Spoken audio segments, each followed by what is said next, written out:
Salut tout le monde, j'espère que vous allez bien. Je continue aujourd'hui ma série de vidéos consacrées au foil et au wingfoil. Je suis très heureux de vous présenter aujourd'hui les ailes de Wingfoil Armstrong Ewing V2. Merci à RD Distribution de m'avoir envoyé cette aile pour réaliser cette vidéo, c'est parti.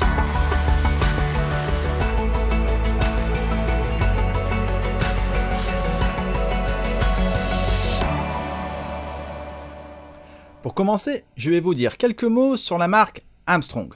C'est une marque qui nous vient de Nouvelle-Zélande. Elle a été créée par un groupe d'amis passionnés de surf, de kite, de windsurf et bien sûr maintenant de wingfoil. Ils avaient un objectif commun, développer du matériel haut de gamme dans les sports nautiques. C'est chose faite dans le monde du foil avec Armstrong. Voilà pour les grandes lignes. Parlons maintenant de la voile Ewing. Quel est le but de cette voile de wingfoil ? À chaque étape du processus du développement, les équipes d'Armstrong ont cherché un équilibre idéal entre puissance, légèreté et accessibilité. Avec cette version V2, ils ont voulu une aile encore plus puissante par rapport à sa taille, mais sans oublier son côté progressif qui en fait une voile facile à la navigation. C'est pourquoi on a ici une voile de wingfoil haut de gamme. J'ai eu en main la 2,5 m² qui est faite pour le vent fort et le freestyle. Il est temps de déballer la voile. L'aile est livrée dans un sac de transport mais sans la pompe. Celle-ci est disponible à l'achat également mais à part. La forme du sac change vis-à-vis des sacs de wing que l'on a l'habitude d'avoir. D'habitude on a un sac carré ou rectangulaire et là on a un sac tout en longueur. Il possède une poignée sur le côté avec le beau logo d'Armstrong. On a aussi un range-étiquette sous la poignée. Il a des sangles sur le côté pour y fixer la pompe. Petite nouveauté, on a sur un côté des espaces aérés pour évacuer l'humidité de celle-ci. Et à l'arrière, on a une sangle de portage épaule. Quand on ouvre le sac, on a une poche intérieure avec un kit de réparation et le manuel. Maintenant, il est temps de déplier la voile. Comme vous le voyez, cette dernière est pliée dans sa longueur pour suivre la forme du sac. Commençons par le milieu du bord de fuite. Comme vous le voyez, il y a beaucoup de renforts en aramide au niveau de la sangle qui sert à attacher le leash. On a aussi cette large sangle qui sert à mieux répartir la charge de la tension lorsque la voile est en drapeau dans les vagues par exemple. Préparez la pompe en y mettant bien le tuyau. Avant même de gonfler, il vous faut l'accrocher à la pompe. Pour cela, vous avez une cordelette qui relie la pompe à la voile avec un petit crochet. Vous pouvez aussi y accrocher directement le leash sur la pompe si vous voulez. La voile Ewing possède deux valves. C'est super pratique pour gonfler et dégonfler rapidement. Mais c'est aussi pratique au niveau sécurité, si par malchance vous avez un boudin qui éclate. C'est comme le principe des doubles chambres sur un stand-up paddle. La première se trouve sur le boudin principal qu'on appelle aussi le bord d'attaque. La valve est géniale, elle possède deux petits ergots pour faciliter la fixation de l'embout de pompe. Il est temps de gonfler la voile jusqu'à 8 PSI maximum car là j'ai la 2,5 m². Refermez la valve et attaquez-vous à la deuxième qui se trouve sur la partie centrale.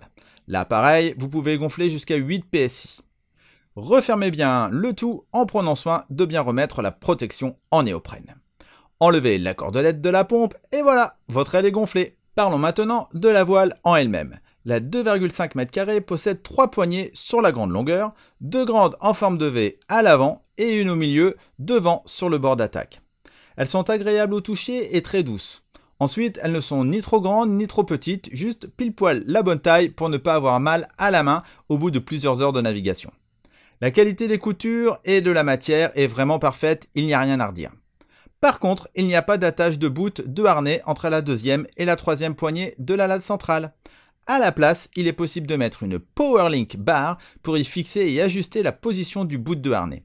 Cela permet plus de réglages et de ne pas dépendre des points fixes prédéfinis. Mais ça, je vous en reparle vers la fin de la vidéo. Changement par rapport à la version précédente, les fenêtres. Elles sont au nombre de 4 sur cette taille. Elles sont petites, mais pour une fois, elles sont bien placées pour offrir une bonne visibilité lors de votre navigation. On aime ou pas, mais en tout cas, au niveau sécurité, c'est toujours un plus. Et pour terminer, on a un renfort X-Ply sur le dessus avec une matière différente. Cette matière plus rigide protège encore mieux cette zone et rigidifie la courbure de la voile. Au niveau de la fabrication, la voile est fabriquée en Polyant d'Acron qui vient d'Allemagne et en Teijin qui vient du Japon. Le bord d'attaque est lui en tissu renforcé d'aramide. Les finitions sont vraiment top. On pourra aussi apprécier le ruban interne qui renforce toute la couture du bord d'attaque, ainsi que les gros renforts aux extrémités de la voile. Qu'en est-il du shape? La voile est relativement tendue, ce qui en fait une aile de wing puissante. Cette puissance doit vous faciliter la vie pour gagner de la vitesse et sortir rapidement de l'eau. La V2 est encore plus rigide que la V1. Elle se déformera encore moins dans du vent fort. Et lors du pumping, dans du vent léger, vous aurez de la puissance plus rapide pour sortir de l'eau. Les coutures et les tensions ont été redéfinies pour améliorer la forme aérodynamique de la voile. Comme vous le voyez, le bord d'attaque est relativement large pour amener de la rigidité, mais il est également très bien dessiné en plusieurs sections pour apporter une belle courbure. L'aile permet de prendre plus petit au niveau taille de voilure que d'autres ailes du marché à puissance équivalente. Offrant ainsi plus de confort, vous avez une aile plus petite et moins encombrante pour le même résultat. Et pour terminer, les voiles Armstrong sont en général toutes très légères. Armstrong propose également quelques options. Vous avez la possibilité par exemple d'ajouter une barre de contrôle PowerLink. Son but est d'augmenter la maniabilité de la high wing. La liaison des poignées centrales permet les transferts de main plus faciles. Vous aurez aussi un meilleur contrôle de l'aile pendant les transitions et vous pourrez tenir l'aile d'une seule main en offrant une section rigide. Et pour terminer, sur les grandes ailes, la barre permet une navigation avec une plus grande plage devant en avançant votre main arrière. Enfin, dernière option, un leash-ceinture avec largage manuel en cas de besoin. Il s'adapte très bien à tous les tours de taille et sa mise en place est très simple.